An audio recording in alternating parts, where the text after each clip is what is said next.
Assalamualaikum warahmatullahi wabarakatuh. Mari klik subscribe di channel ini dan aktifkan tanda loncengnya untuk mendapatkan update pemberitahuan di video berikutnya.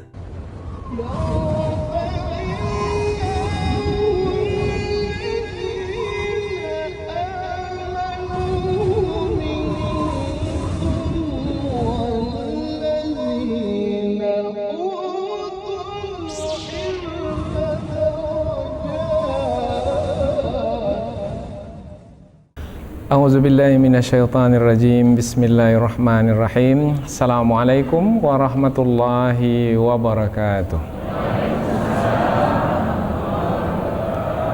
Alhamdulillahirabbil alamin wa bihi nasta'in wa ala umurid dunya waddin nasta'inuhu wa nastaghfiruh wa na'udzu billahi min syururi anfusina wa min sayyiati a'malina. فَمَنْ يَهْدِ اللَّهُ فَلَا مُضِلَّ لَهُ وَمَنْ يُضْلِلْ فَلَا هَادِيَ لَهُ أَشْهَدُ أَنْ لَا إِلَهَ إِلَّا اللَّهُ وَحْدَهُ لَا شَرِيكَ لَهُ وَأَشْهَدُ أَنَّ مُحَمَّدًا عَبْدُهُ وَرَسُولُهُ لَا نَبِيَّ بَعْدَهُ أَمَّا بَعْدُ.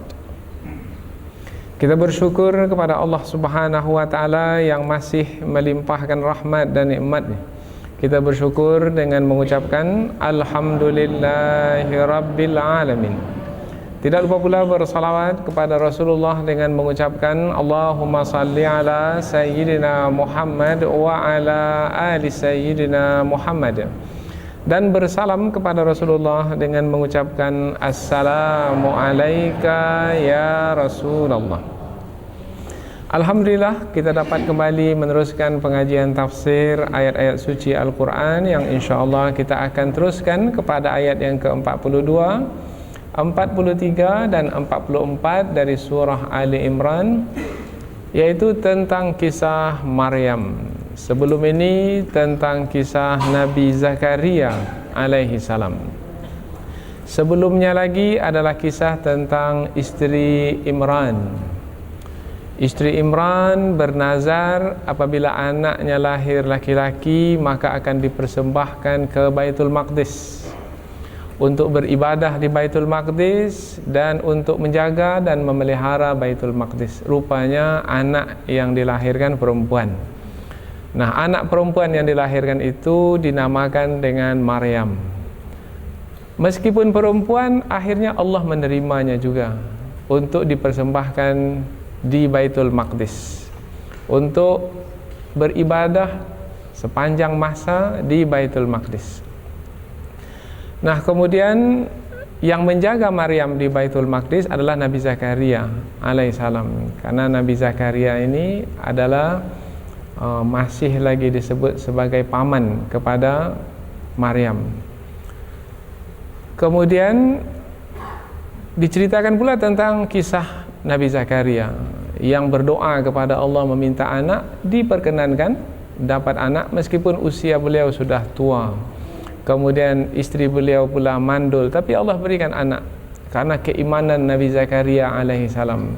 Lebih khusus lagi, keimanan itu bertambah ketika melihat pemberian yang istimewa di sisi Maryam. Setiap kali masuk ke mihrab Maryam ada makanan yang istimewa, maka naiklah keimanan Nabi Zakaria, kuatlah keimanan Nabi Zakaria. Nabi Zakaria pun pergi ke mihrab beribadah, berdoa, doa diperkenankan. Nah, kembali kisah ini menerangkan tentang Maryam. Jadi setelah diselingi dengan kisah Nabi Zakaria alaihissalam, kembali ke Maryam, yaitu anak yang dinazarkan oleh ibundanya ke Baitul Maqdis. Nah, dalam 3 ayat yang akan kita pelajari ini diterangkan tentang kedudukan Maryam yang sangat tinggi sekali, yaitu Allah memilih Maryam dari sekalian wanita yang ada pada masa itu. Kemudian Allah mensucikan Maryam. Kemudian Allah memberikan keistimewaan yang luar biasa kepada Maryam.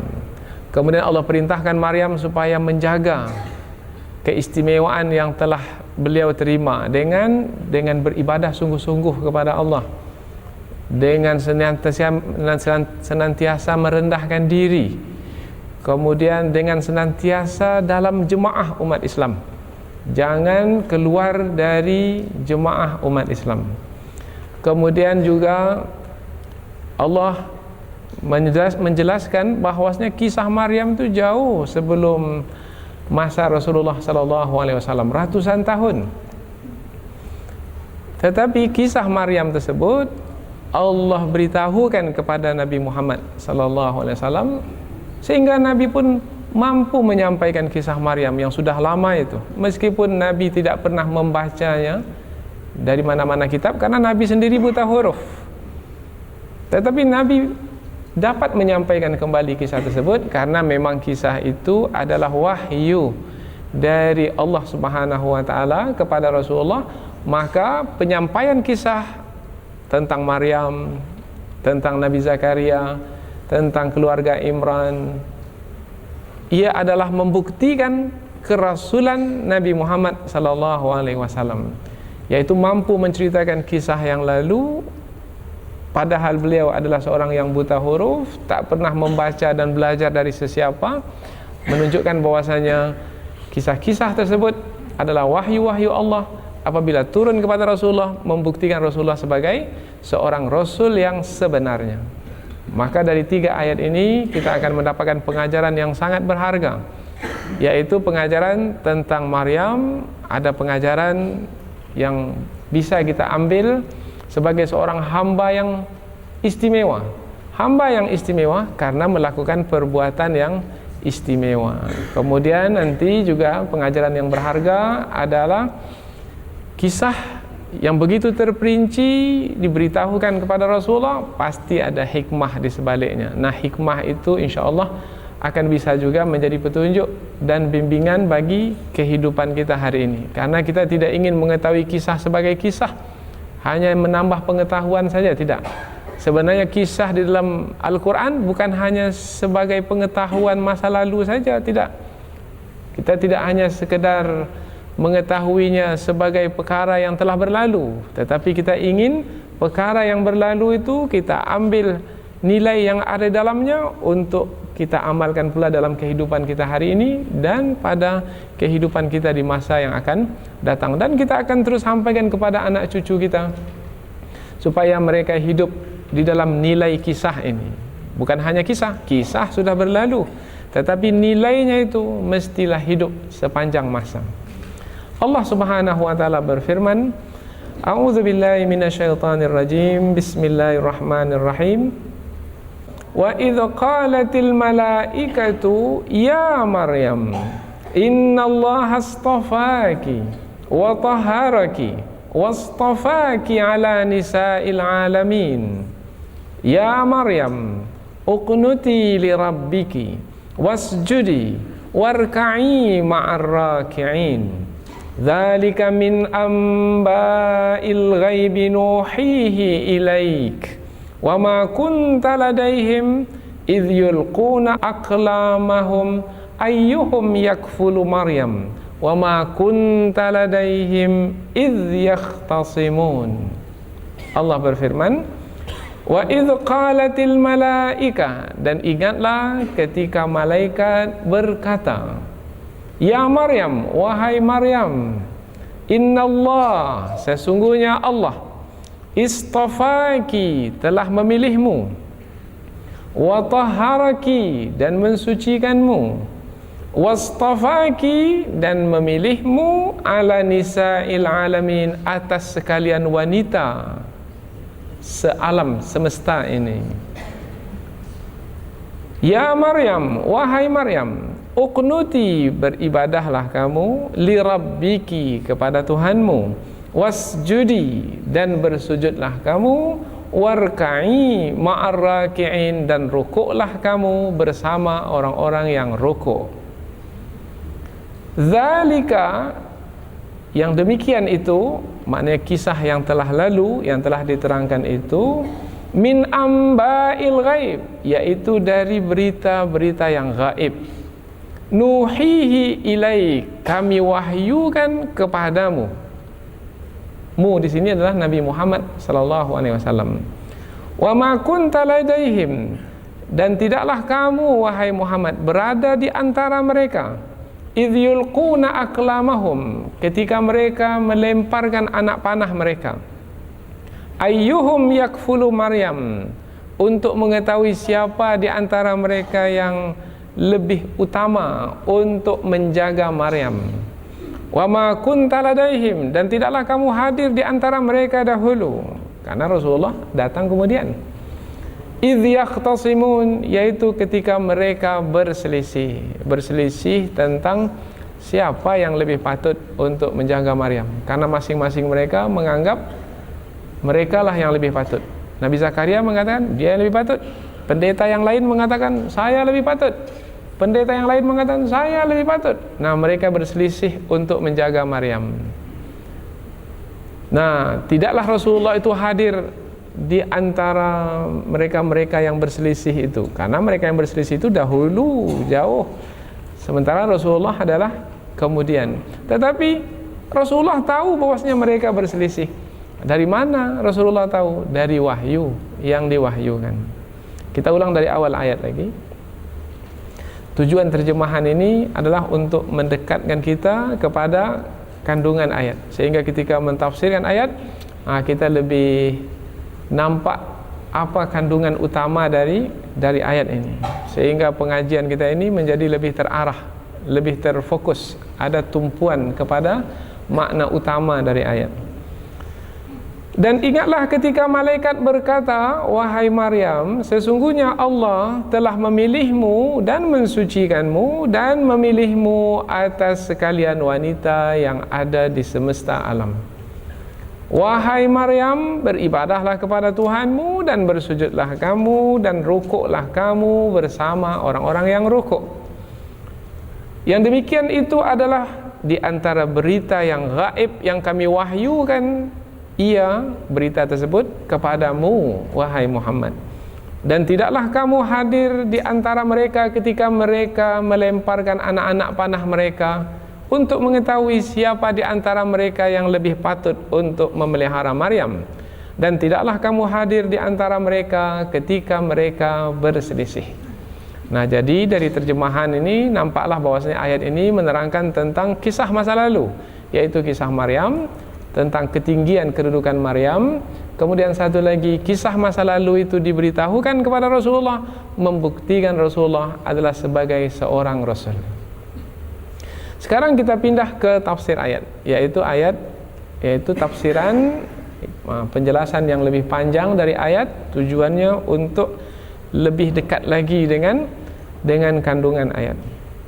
Allah memulai dengan perkataan wa idz qalatil malaika, dan ingatlah ketika malaikat berkata.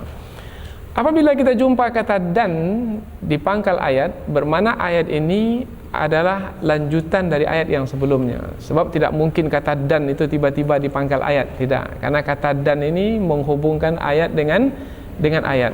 Ayat mana yang dihubungkan dengan ayat yang mana? Nah, ini adalah ayat yang menerangkan tentang kisah Maryam. Apabila kita lihat pula ayat-ayat sebelumnya, coba cari mana ayat yang mulai dengan wa'idh. Maka kita jumpa ayat yang dimulai dengan wa'idh adalah ayat ketika Allah Subhanahu wa taala menerangkan tentang istri Imran. Idz qalat imra'atu Imran, Rabbi inni nazartu laka ma fi batni muharrara. Ayat 35. Ayat ini dimulai dengan idz juga. Ingatlah ketika istri Imran berkata, wahai Tuhanku, sesungguhnya aku bernazar dengan apa yang ada dalam kandunganku ini. Nah, sekarang ini pula, dan ingatlah ketika malaikat berkata kepada Maryam. Siapa Maryam? Maryam itu adalah yang dikandung oleh istri Imran itu. Nah, bermakna dan di sini adalah melanjutkan kisah yang sebelumnya, yaitu nampaknya kisah tentang Maryam itu terputus dengan datangnya kisah Nabi Zakaria alaihissalam. Sebelum ini kisah istri Imran, kemudian istri Imran melahirkan Maryam, kemudian Maryam dijaga oleh Nabi Zakaria. Semestinya terus cerita Maryam lagi, tetapi tidak datang cerita Nabi Zakaria. Di pertengahan antara Maryam yang sudah lahir, yang sudah dipersembahkan ke Baitul Maqdis, dengan Maryam yang dipilih oleh Allah Subhanahu wa taala, yang disucikan oleh Allah. Nah, jadi ada selingan di sana kisah, yaitu kisah Nabi Zakaria alaihissalam. Maka ketika disebut di sini wa id qalatil malaikatu ya Maryam, dan ingatlah ketika malaikat berkata kepada Maryam. Nah, karena kembali kepada cerita Maryam bermakna dan di sini adalah atful qissah alal qissah, yaitu menyambungkan kisah dengan kisah. Kisah Maryam yang sekarang ini dengan kisah Maryam yang sebelum ini. Yang kisah Maryam sebelum ini telah diselingi oleh kisah Nabi Zakaria alaihissalam. Jadi Allah ingin menerangkan kisah Maryam ini lebih lanjut. Maka dimulailah dengan kata wa, dan ingatlah ketika malaikat berkata kepada Maryam. Nah, dengan kata dan ini fikiran kita itu kembali tertumpu kepada kisah Maryam. Lalu kisah Nabi Zakaria mengapa diletak di tengah-tengah di situ? Kisah Nabi Zakaria diletak di tengah-tengah situ karena ada kaitannya juga dengan kisah Maryam, yaitu ketika Nabi Zakaria melihat pemberian yang istimewa kepada Maryam, Nabi Zakaria ingin pula mendapatkan pemberian yang istimewa itu. Sebagaimana Maryam bisa mendapatkannya, mudah-mudahan beliau bisa pula mendapatkannya. Nah, dapat pula kita ilmu di sini, yaitu kita pun sebenarnya bisa pula mendapatkan pemberian yang istimewa apabila kita memiliki keyakinan kepada Allah Subhanahu wa taala yang maha berkuasa ke atas segala sesuatu, yang berkehendak apapun kehendaknya. Karena Maryam mendapatkannya, setelah itu Nabi Zakaria melihat dan Nabi Zakaria berusaha mendapatkannya pula. Maka kalau kita pun hari ini berusaha, maka kita pun akan mendapatkannya. Jangan dikatakan ini terbatas kepada orang-orang tertentu saja, kemudian kita kecualikan diri kita, maka selama-lamanya kita akan tak dapat mendapat pemberian istimewa. Kita mau salah satu di antara orang yang mendapat pemberian yang istimewa. Ada cerita sebelum kita masuk ke ayat ini. Ada seorang ibu, dia tengah mengandung anak pertamanya. Dia terkena penyakit jantung sejak remaja lagi. Akhirnya dia makan obat. Apabila dia mengandung, dia takut nanti kalau dia makan obat ini nanti akan mengganggu kandungannya. Akhirnya dia tinggalkan obat itu. Kemudian dia mendekatkan diri kepada Allah. Ya Allah, demi anak yang kukandung ini, aku memohon kepadamu, peliharalah hamba. Dan peliharalah anak hamba yang ada dalam kandungan ini. Terus beribadah sepanjang mengandung. Akhirnya sampai masanya melahirkan anak dengan selamat. Anak yang dilahirkan selamat, ia pun juga selamat. Jantungnya tak ada masalah apa. Padahal dia sudah tinggalkan obat. Karena dokter mengatakan mesti makan obat. Tak makan obat, maka bila-bila masa, kapan saja jantung akan menyerangnya. Serangan jantung. Kemudian dia teruskan lagi, bertambah keyakinannya. Ini menyusukan anak, kalau saya makan obat, ini bisa mengganggu anak saya yang tengah menyusu. Saya teruskan untuk tidak memakan obat ini. Nah, sampai begitu keyakinannya. Karena Engkau ya Allah maha berkuasa ke atas segala sesuatu. Apabila Engkau berkehendak, apapun bisa berlaku. Aku memohon kepadamu ya Allah, selamatkanlah hamba sepanjang hamba menyusukan anak ini. Disusukanlah anak setahun lebih. Anak selesai menyusu, kemudian dia periksa ke dokter, rupanya jantungnya itu ditetapkan sehat. Yang sebelumnya jantungnya itu bermasalah, semenjak remaja bermasalah. Ini perkara yang luar biasa. Bisa berlaku, mengapa tidak? Karena yang mengatur alam semesta ini adalah Allah yang maha berkuasa ke atas segala sesuatu. Maka kisah-kisah yang luar biasa seperti ini, tujuannya apabila kita mempelajarinya melalui ayat-ayat Al-Quran adalah untuk membangunkan keimanan yang ada pada diri kita. Dan itulah dia faedah atau manfaat yang terasa. Karena kita ingin keimanan kita itu semakin hari semakin bertambah. Nah, untuk menambahnya salah satu melalui kisah-kisah yang kita pelajari ini. Nah, lihat kisah Maryam pada masa dahulu. Dan ibunya lagi sudah diberi pemberian yang istimewa, sampai ke anaknya pun diberikan pemberian istimewa. Nah, untuk anaknya ini Allah pun berfirman, wa idz qalatil malaika, dan ingatlah ketika malaikat berkata, ya Maryam, wahai Maryam, innallaha astafaki, sesungguhnya Allah telah memilihmu. Sebelum sampai kepada Allah telah memilihmu, ini adalah pemberitahuan malaikat kepada Maryam. Kalau malaikat memberitahukan, bermana atas perintah siapa? Atas perintah Allah, sebab malaikat tidak berkehendak sendiri. Kehendak malaikat adalah kehendak Allah, karena malaikat itu adalah suruhan Allah, utusan Allah. La ya'sunallaha ma amarahum, tidak pernah melanggar apa yang Allah perintahkan kepada mereka.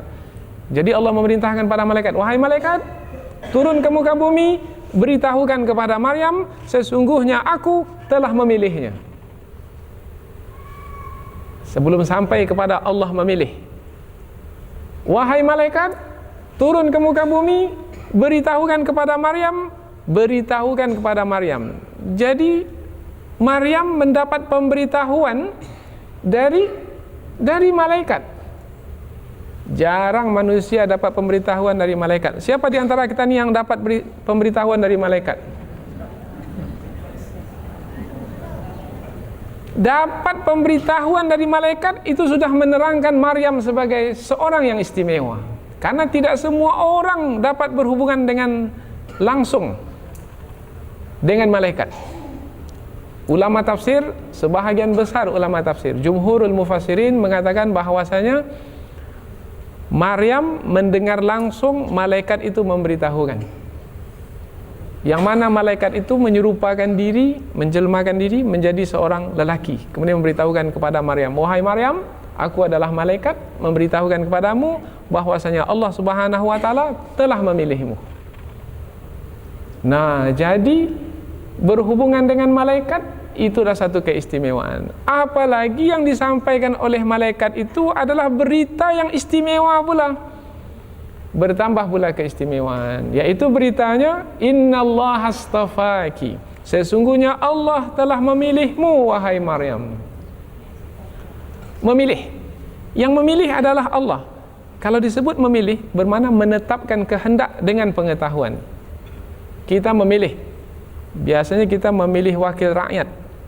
Biasanya lah, siapa wakil rakyat yang kita pilih? Sembarangan orang kita pilih? Tidak, kita pilih, kita tetapkan kehendak kita. Dari sekian orang ini saya pilih satu. Nah, yang kita pilih itu pastilah yang terbaik.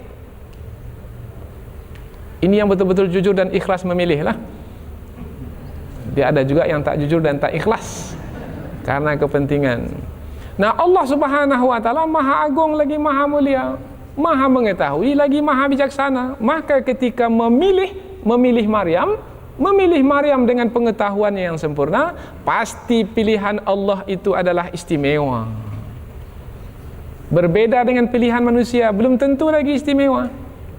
Apa sebab? Sebab manusia memiliki pengetahuan yang terbatas. Pilihan dari pengetahuan yang terbatas pula kualitas pemilihan tersebut. Tetapi kalau pemilihan dari ilmu yang luas tak berbatas, Allah memiliki ilmu yang luas tak terbatas, maka ketika Allah memilih Maryam, maka pemilihan itu tepat, tidak salah. Maka ketika Allah menyebut innallaha astafaki, ini adalah istimewa.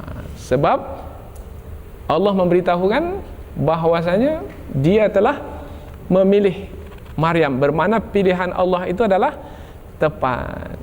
Tepatnya kalau dilihat daripada keadaan yang ada pada masa itu adalah tepat Maryam dipilih oleh Allah Subhanahu wa taala, sebab Maryam daripada kecil lagi sudah berada di masjid. Tidak seperti anak-anak kecil lainnya yang bermain-main. Maryam di masjid beribadah saja. Tak ada melakukan perbuatan yang lain kecuali beribadah saja. Dan kelebihan lagi yang lain adalah Maryam adalah anak yang sebenarnya tidak layak untuk berdiam di Baitul Maqdis, karena dia seorang anak perempuan. Karena biasanya yang dipersembahkan ke Baitul Maqdis adalah anak laki-laki. Ketika Maryam meskipun anak perempuan diterima juga oleh Allah untuk berdiam di Baitul Maqdis, maka ia menjadi anak yang dipilih oleh Allah sebagai memperkenankan doa ibundanya. Ini sudah kita terangkan pada pengajian yang dahulu. Maka ayat ini menerangkan tentang kehendak Allah yang tepat di dalam memilih Maryam, karena memang nanti akan diterangkan tentang kelebihan Maryam berikutnya. Tetapi ketika kita mendapatkan perkataan innallaha astafaki, sesungguhnya Allah telah memilihmu, nah bermakna di balik pemilihan Allah itu pasti tepat, dan tepatnya itu apabila kita mengetahui cerita yang ada sebelum ini, yaitu Allah Subhanahu wa taala telah memilih Maryam, meskipun Maryam itu perempuan, memilihnya juga untuk dipersembahkan di Baitul Maqdis. Innallaha astafaki, sesungguhnya Allah telah memilihmu. Kata istafa ini sudah kita terangkan sebelum ini, yaitu maknanya adalah memilih, yaitu menetapkan satu daripada kehendak yang umum. Banyak wanita pada masa itu, tetapi Allah pilih satu untuk diistimewakan. Maryam adalah yang dipilih.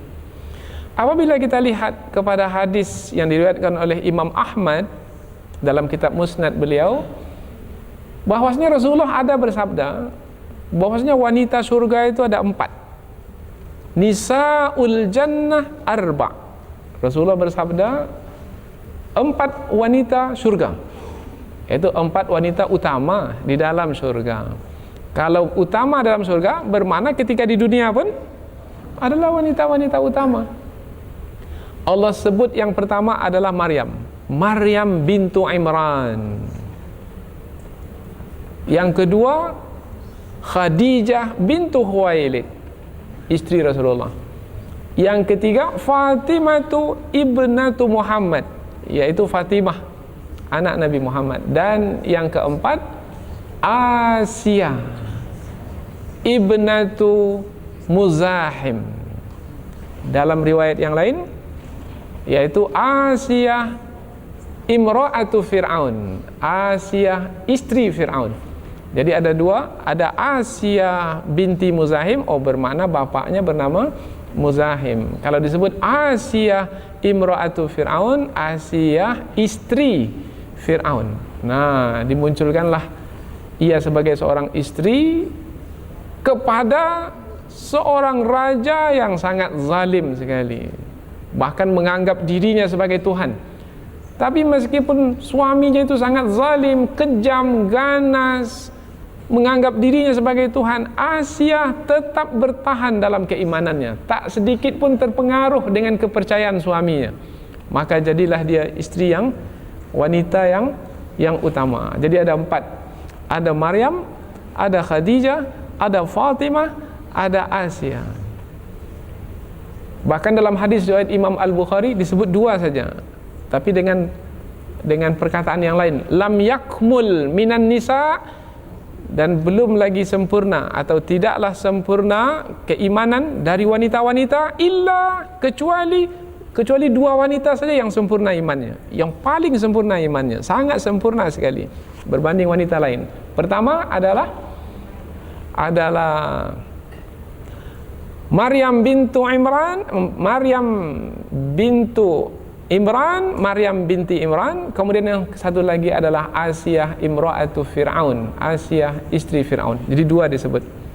Jadi Khadijah tak disebut, Fatimah pun tak disebut. Ini dalam hadis sahih riwayat Imam Al-Bukhari. Nah, dari hadis Nabi ini menjelaskan bahwasanya kalau disebut Maryam bintu Imran, dari yang 4 tadi, yang hidup pada masa itu hanyalah Maryam saja. Maryam ini hidup sendiri saja. Kalau Khadijah hidup bersama dengan anaknya, yaitu Fatimah satu zaman. Kemudian Asia pada zaman Nabi Musa alaihissalam. Jadi pada zaman Nabi Zakaria atau zaman Nabi Yahya atau zaman Nabi Isa alaihissalam disebut Maryam, bermakna pada masa itu wanita yang paling utama adalah Maryam. Maka nanti ketika kita mendapati di ujung ayat wastafaki ala nisa'il alamin, dan Allah memilih kamu dari wanita sealam semesta atau sedunia, ala nisa'il alamin, al-alamin semesta alam. Jadi dari timur hingga barat, dari utara hingga selatan, seluruh permukaan bumi ada wanita pada masa itu. Yang paling utama wanita pada masa itu adalah Maryam bintu Imran. Nah, bermakna Maryam ini sangat tinggi sekali. Hanya saja yang ingin kita dapatkan, apabila Maryam itu tinggi kedudukannya, apa kira-kira yang membuat ketinggian Maryam itu, ketinggian kedudukan Maryam? Karena kita mau juga lah mengikuti jejak Maryam tersebut. Apalagi khas ini wanita, khususnya wanita-wanita. Kalau Maryam itu tinggi dengan, nanti kita akan sebutkan, maka saya pun juga mau tinggi pula lah kedudukan dengan apa yang pernah dilakukan oleh Maryam terlebih dahulu. Karena ada istilah, kalau baik jadikan contoh untuk diteladani, kalau buruk dijadikan batas untuk dijauhi. Yang baik dijadikan teladan, yang buruk dijadikan sempadan. Nah, ini cerita-cerita yang baik, jadikan teladan. Dan apabila Allah menerangkan kisah-kisah dalam Al-Quran, kisah orang-orang baik untuk diteladani, dan tak perlu lagi lah kisah-kisah yang kisah pelakon yang tak tahu ujung pangkalnya, kisah penyanyi yang tak tahu ujung pangkalnya, kisah siapa lagi yang lain. Berhentilah dari mengikuti orang-orang yang seperti itu, karena mereka sendiri pun tidak sepatutnya untuk dicontoh. Akhlak mereka tercela, perhubungan mereka dengan manusia lain tercela. Maka lebih baik mengikuti yang sudah ditetapkan mulia oleh Allah Subhanahu wa taala. Allah telah memilihnya. Allah telah memilih Maryam wa tahharaki, dan mensucikannya. Mensucikannya. Nah, ketika disebut kata mensucikan ini, kaitannya pertama dengan badan disucikan. Dan yang kedua, ilmu pengetahuan diberikan suci, sehingga yang difikirkan adalah yang benar-benar berdasarkan keilmuan. Kemudian hati pula disucikan dengan iman, dengan keyakinan. Maka Allah mensucikan Maryam melalui badannya, melalui fikirannya, melalui hatinya. Dan berikutnya lagi, kalau dilanjutkan lagi adalah Maryam disucikan dari pertuduhan kaumnya, khususnya ketika Maryam sudah melahirkan Nabi Isa alaihi salam. Nah, ketika Nabi Isa dilahirkan, kemudian Nabi Isa dibawa oleh Maryam ke tengah-tengah Bani Israel. Bani Israel mengatakan, "Wahai Maryam, kamu telah melakukan perbuatan yang tercela. Karena kamu melahirkan anak, pasti kamu sudah melakukan perbuatan yang terkutuk." Maryam tidak menjawab, dan yang menjawab ketika itu anak yang dalam pangkuan yang masih kecil. Nah, siapa yang buat anak kecil ini bisa berbicara, menjawab tuduhan kaum sendiri? Allah Subhanahu wa taala. Nah, Allah telah mensucikan Maryam dari pertuduhan kaumnya sendiri. Wa tahharaki. Ini adalah pemberian yang istimewa. Jadi Allah memilih Maryam istimewa, Allah mensucikan Maryam pun istimewa. Wastafaki ala nisa'il alamin, dan memilih kamu wahai Maryam atas sekalian wanita yang ada pada masa itu. Pada masa itu bermakna pada masa Maryam. Nah, apabila Allah menyebut di sini Maryam adalah seorang yang dipilih, ikuti orang yang dipilih, maka nanti akan jadi terpilih pula. Mengikuti orang yang tak terpilih, mungkin terpilih? Anda, ini falsafah mudah begitu memahami ayat ini. Ketika Allah memberitahukan, wahai Maryam, sesungguhnya kamu adalah wanita pilihan, maka rupanya Maryam adalah wanita pilihan, maka saya mesti mengikuti wanita pilihan supaya saya menjadi wanita pilihan pula. Begitu juga umpamanya mengikuti orang yang mendapat petunjuk, dapat petunjuk. Tapi mengikuti orang yang sesat, mungkin dapat petunjuk? Tidak. Yang malangnya pula adalah yang mengikuti orang sesat ini mengaku pula mendapat petunjuk. Ini sudah malang sekali. Kemudian apa yang membuat Maryam itu tinggi kedudukannya? Allah menyebutkan Maryam ini tinggi kedudukannya karena senantiasa beribadah kepada Allah, senantiasa merendahkan diri di hadapan Allah, dan senantiasa bersama dengan orang-orang beriman lainnya. Bukannya menyendiri, tidak, bersama dengan orang-orang beriman lainnya. Maka dalam ayat berikutnya Allah memerintahkan kepada Maryam untuk terus beribadah, untuk terus merendahkan diri, untuk terus bersama dengan umat Islam lainnya. Ini kita sebut umat Islam. Jangan difahami umat Islam itu dimulai dari masa Rasulullah, tidak. Umat Islam itu sudah ada semenjak Nabi Adam alaihissalam. Nabi Adam itu beragama Islam, Nabi Nuh itu beragama Islam, Nabi Ibrahim itu beragama Islam, Maryam itu beragama Islam, Nabi Yahya itu beragama Islam, Nabi Isa itu beragama Islam, Nabi Muhammad beragama Islam. Lalu agama-agama lain, agama-agama lain ini agama yang dicipta oleh manusia, bukan agama yang datang dari sisi Allah. Agama yang datang dari sisi Allah, agama para nabi adalah agama Islam. Inna dina indallah al-Islam. Agama yang diperakui di sisi Allah dari dahulu hingga sekarang sampai kapanpun adalah agama Islam. Wahai Maryam, uqnuti li rabbiki. Wahai Maryam, beribadahlah kepada Tuhanmu. Kata beribadah dalam ayat ini menggunakan perkataan uqnuti dari kata kunut. Kunut. Ada doa kunut. Doa kunut, doa dalam salat subuh. Ada lagi kunut nazilah, doa yang kita baca di dalam salat, mohon supaya umat Islam ini diselamatkan, dijaga dari kedengkian, dari kezaliman musuh. Nah, doa kunut disebut doa kunut, doa yang sungguh-sungguh.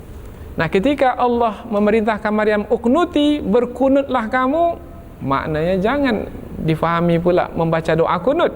Tidak. Makna uqnuti di sini maknanya beribadahlah sungguh-sungguh. Doa kunut, doa bersungguh-sungguh. Uqnuti di sini maknanya beribadahlah dengan sungguh-sungguh. Nah, kapan ibadah itu baru disebut sungguh-sungguh? Ibadah itu baru disebut sungguh-sungguh apabila ketika beribadah kita melakukannya dengan kekhusyuan. Khusyuk. Salat khusyuk, sungguh-sungguh. Puasa khusyuk, sungguh-sungguh. Khusyuk berpuasa, menjaga. Ini saya sedang berpuasa sekarang ini. Pandangan dijaga, pendengaran dijaga, apa-apa pun dijaga. Itu khusyuk. Tenang dalam beribadah, suka dalam beribadah, sehingga ibadah yang dilakukan terasa ringan. Kemudian banyak beribadah. Itu maknanya uqnuti, bersungguh-sungguhlah dalam beribadah. Uqnuti li rabbiki, beribadahlah kepada Tuhanmu. Memang beribadah kepada Allah, tapi mengapa disebut ini beribadah kepada Tuhan? Pada Tuhanmu, beribadahlah kepada Tuhanmu, untuk memberikan penekanan bahwasanya ibadah itu hanya dipersembahkan kepada Allah saja. Karena ada juga orang yang beribadah tidak kepada Allah, beribadah ke pohon besar, beribadah ke batu besar, beribadah ke gunung Merapi supaya gunung Merapi tidak meletus, maka beribadah di gunung Merapi. Oh tidak, beribadah hanyalah kepada Allah. Uqnuti li rabbiki, beribadahlah kepada Tuhanmu. Wasjudi, dan bersujudlah kamu. Bersujud, sujud yaitu merendahkan diri serendah-rendahnya. Ini kening yang mulia ini kita letakkan di tempat yang paling rendah, yaitu yang biasa dipijak-pijak oleh manusia. Tujuannya adalah untuk merendahkan diri. Wahai Maryam, meskipun kamu sudah mendapat pemberian-pemberian yang istimewa, meskipun kamu berada di rumah Allah saja tak keluar-keluar, meskipun demikian kamu jangan meninggikan diri, tapi rendahkanlah dirimu, wahai Maryam. Ini perintah Allah. Ini pengajaran pula bagi kita. Jangan peninggi pula kita karena ibadah kita lebih banyak dari orang lain. Saya dah 10 kali umroh dah, kemudian meninggi. Jangan. Saya sekali 3 bulan khatam Quran, jangan meninggi. Saya banyak solat malam saya panjang, tidur saya hanya 2-3 jam saja. Tak perlu meninggi, merendahkan diri di hadapan Allah. Wasjudi, dan sujudlah kamu. Sujud maknanya merendahkan diri di hadapan Allah. Dalam beribadah merendahkan diri, dalam perhubungan dengan manusia pun juga merendahkan diri. Tak sepatutnya kita meninggikan diri, karena sebenarnya apapun yang kita terima dari Allah adalah sebagai belas kasihan Allah. Tidak ada kaitan dengan usaha kita sebenarnya, karena usaha kita itu bukanlah yang menentukan. Sepenuhnya apa yang kita terima ini belas kasihan Allah. Badan sehat, belas kasihan Allah.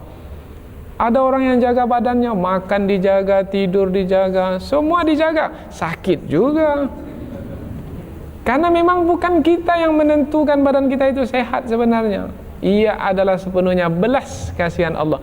Karena belas kasihan Allah, maka sepatutnya lah seseorang itu merendahkan diri. Wasjudi, dan bersujudlah kamu wahai Maryam. Meskipun kamu mendapatkan pemberian-pemberian yang istimewa, rendahkan dirimu wahai Maryam serendah-rendahnya. Jangan merasa tinggi dengan pemberian yang kamu terima itu.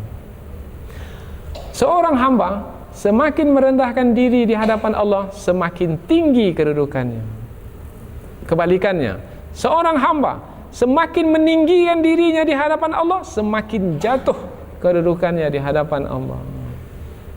Nah, ini perlu juga diperhatikan. Maryam Allah perintahkan untuk bersujud.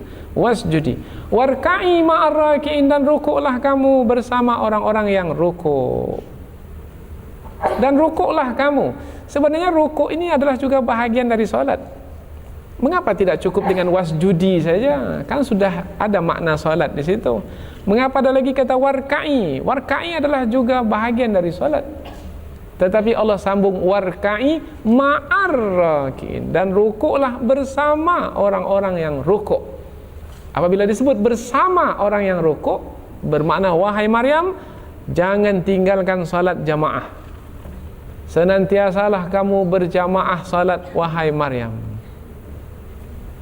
Warka'i ma'ar raki'in. Ar-raki'in di sini kalau kita pelajari bahasa Arab, ini adalah untuk laki-laki sekali. Allah tidak menyebut warka'i ma'ar raki'at. Nah, rukuklah kamu bersama dengan wanita-wanita yang rukuk.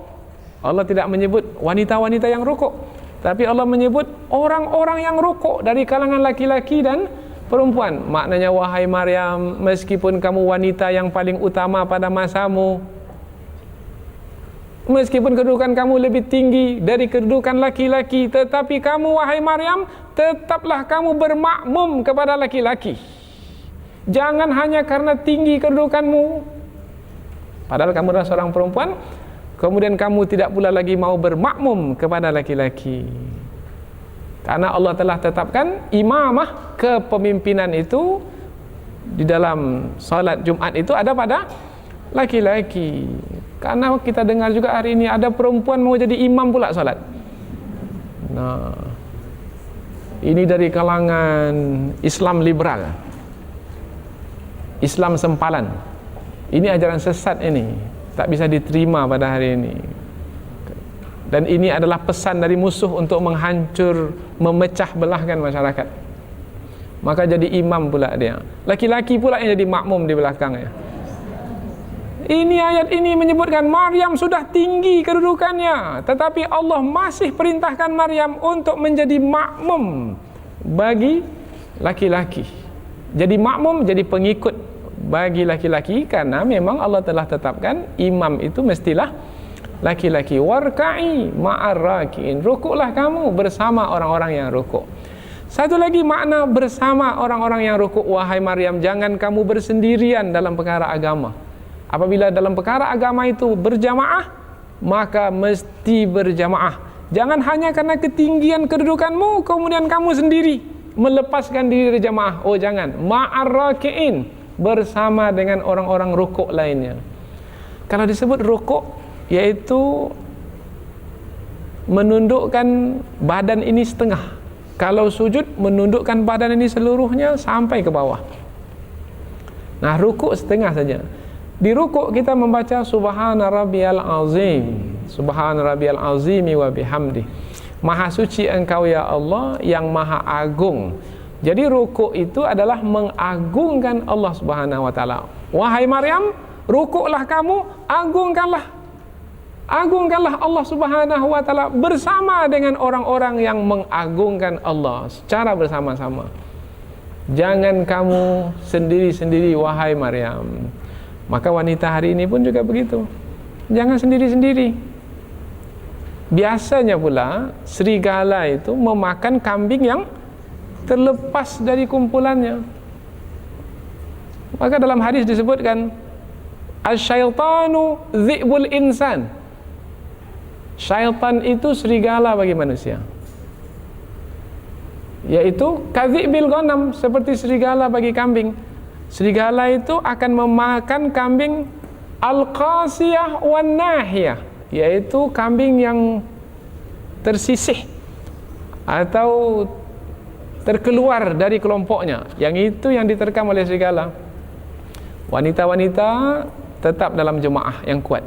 Jangan sendiri-sendiri, nanti ditangkap oleh serigala. Serigala manusia adalah syaitan. Menjadi korban, dikawini oleh orang yang bukan Islam, dijauhkan dari kelompok, akhirnya murtad, keluar dari agama Islam. Kalau sudah murtad, habis sudah nilai hidup. Wala tamutunna illa wa antum muslimun. Janganlah kamu mati melainkan dalam keadaan beragama Islam. Keluar dari agama Islam dalam neraka selama-lamanya. Tak ada lagi harga kalau sudah keluar dari agama Islam, karena agama para nabi. Tapi ramai pada hari ini karena dia berkawan dengan orang yang bukan Islam, tertarik mungkin dengan ketampanannya atau kecantikannya, mungkin juga terpedaya dengan bujuk rayunya, jabatan, harta dan lain sebagainya. Bahkan hanya dengan supermi saja keluar dari kelompok. Maka warka'i ma'arrakin, jangan keluar dari kelompok, tetaplah dalam kelompok ini. Maka iyyakum wasyi'ab, Rasulullah mengingatkan, jangan sekali-kali kamu berpecah belah, karena di berpecah belah itu nanti akan masuk syaitan. Hari ini syaitan-syaitan besar itu banyak. Bukan syaitan kecil, syaitan besar, syaitan kuat-kuat. Akan dipecah belahnya umat Islam ini. Antara kita pun berpecah belah, sampai ke tahap kafir mengkafirkan, bid'ah membid'ahkan. Padahal masalah khilafiyat. Bermakna ini sudah ada serigala di tengah umat Islam ini. Sudah ada syaitan yang coba untuk memecah belah umat Islam. Iyyakum wasyi'ab, hati-hati dengan perselisihan dan perpecahan. Alaikum bil masjid, hendaklah kamu senantiasa bertahan di masjid. Maknanya masjid jadikanlah masjid itu sebagai pengikat. Wal jamaah, dan jadikanlah juga jemaah itu sebagai pengikat. Wal ammah, dan orang banyak. Pertimbangkan. Nah, ini hadis Nabi ini perlu dijadikan sebagai pengajaran, dan kita bisa dapatkan pula dari ayat ini, warka'i ma'arrakin, dan rukuklah kamu bersama orang-orang yang rukuk. Selesai sudah kisah Maryam. Setelah selesai kisah Maryam, Allah ingin mengkaitkannya pula dengan Rasulullah yang menyampaikan kisah Maryam yang sudah berlalu lama. Kalau kita bawa Rasulullah itu lahir pada tahun 571 Masehi, Rasulullah lahir tahun 571. Kalau Nabi Isa itu lahir pada awal Masehi, bermakna lebih kurang 6 abad jarak antara Rasulullah dengan Nabi Isa alaihissalam. Tambah lagi 40 tahun Rasulullah diangkat menjadi Rasul. Hampir 6 abad. Sudah lama kisah itu terjadi, tapi Rasulullah mampu menceritakannya karena sebenarnya bukan datang dari diri Rasulullah sendiri, tapi ada yang memberitahukannya kepada Rasulullah. Yang memberitahukan adalah yang maha tahu. Dzalika min amba'il ghaibi nuhihi ilaik. Demikian itu adalah di antara perkara yang gaib. Perkara yang gaib adalah kisah masa lalu yang sudah lama. Orang-orang di Mekah pun tak tahu cerita itu. Tiba-tiba Rasulullah memberitahu. Ini perkara yang luar biasa. Ini untuk menunjukkan nuhihi ilaika. Ia adalah yang kami wahyukan kepadamu. Karena kamu wahai Muhammad adalah penerima wahyu. Kamu adalah Rasul. Dan kisah ini mampu kamu menceritakannya kembali adalah untuk membuktikan dirimu sebagai seorang Rasul. Wa ma kunta ladaihim, tidaklah kamu hadir di antara mereka iz yulquna aqlamahum ayyuhum yakfulu Maryam, yaitu ketika mereka melemparkan anak panah. Mereka lemparkan anak panah ke laut karena mereka ingin menjadi penjaga Maryam. Mereka berselisih mau menjaga Maryam. Semua ingin menjaga Maryam. Bagaimana cara penyelesaiannya ini? Buat undian. Bagaimana cara undiannya pada waktu itu? Anak panah itu di badan anak panah itu ditulis nama. Siapa yang punya anak panah itu? Nabi Zakaria, tulis Nabi Zakaria. Siapa lagi? Tulis. Anak panah itu dilemparkan ke dalam laut. Anak panah yang tenggelam bermakna tidak layak untuk menjaga Maryam. Yang timbul, itu adalah yang layak. Nah, yang timbul itu adalah anak panah Nabi Zakaria alaihissalam. Bahkan dalam riwayat yang lain bukan hanya timbul. Apabila dilempar ke laut, laut itu mengalir. Anak panah itu dia bergerak melawan arus laut itu. Nah, kalau biasanya dibawa oleh arus, ini pula melawan arus. Itu pasti di sana ada yang menguruskannya. Nah, siapa yang menguruskannya? Allah. Nah, Allah yang menguruskan itu bermakna redha. Yang timbul itu yang berhak untuk menjaga dan memelihara Maryam. Nah, sampai kepada perkara perselisihan, sampai kepada undian, sampai kepada melemparkan anak panah, itu perkara terperinci, perkara kecil. Tapi perkara kecil itu pun sampai kepada Rasulullah dan Rasulullah menceritakannya. Biasanya kalau kisah itu yang sudah lalu, lama, itu yang besar-besar saja yang disampaikan. Yang kecil-kecil itu diabaikan saja. Tetapi kisah ini sampai ke yang terperinci pun diceritakan, menerangkan bahwasanya pengetahuan tentang kisah tersebut bukan datang dari Rasulullah, tetapi datang dari Allah Subhanahu wa taala, menunjukkan Rasulullah sebagai seorang rasul. Wa ma kunta ladaihim yahtasimun wa ma kunta ladaihim idz yahtasimun, dan tidaklah kamu berada di antara mereka ketika mereka berselisih, menunjukkan bahwasanya kamu tak tahu apa-apa tentang mereka, tapi sekarang kamu tahu. Kamu tak tahu apa-apa tentang mereka karena kamu tidak pernah bersama dengan mereka dahulu.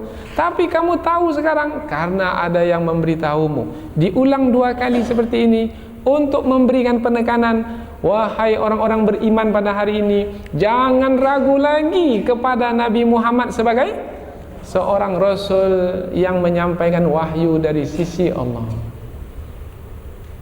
Kalau sudah sampai ke tahap memperakui Rasulullah sebagai Rasul, ikutilah Rasul. Jangan tinggalkan Rasul. Bagaimana cara mengikuti Rasul? Apa yang Rasul sampaikan, terima. Ada bimbingan petunjuk dalamnya, maka jalankan, ikuti. Mengikuti Rasul, nah itulah dia beragama. Siapa yang mau beragama dengan benar, ikutilah Rasul yang telah dipilih dan telah ditunjuk oleh Allah, dan Rasul yang terakhir dari sekalian Rasul yang ada. Dan Rasul itulah sebagai penutup sekalian Rasul, dan sebagai penentu siapa yang benar, siapa yang tidak sampai ke akhir zaman adalah dengan mengikuti Rasulullah Nabi Muhammad sallallahu alaihi wasallam. Dengan demikian nampaklah jelas melalui kisah kita dapatkan pengajaran dari kisah kemudian dari siapa yang menyampaikan kisah, yaitu Nabi Muhammad, dapat pula pengajaran. Kita tidak boleh terlepas dari mengikuti Rasulullah sallallahu alaihi wasallam. Mudah-mudahan apa yang kita pelajari ini ada pengajaran yang bisa kita petik, ada petunjuk yang bisa kita jadikan pegangan, ada kebaikan yang bisa menghantarkan kita kepada keadaan yang diredai oleh Allah Subhanahu wa taala, sehingga dapatlah kebaikan di dunia dan dapatlah kebaikan di akhirat, dapatlah keselamatan di dunia dan dapatlah keselamatan di akhirat. Subhanakallahumma wa bihamdika asyhadu an la ilaha illa anta wa astaghfiruka wa atubu ilaik. Wassalamualaikum warahmatullahi wabarakatuh.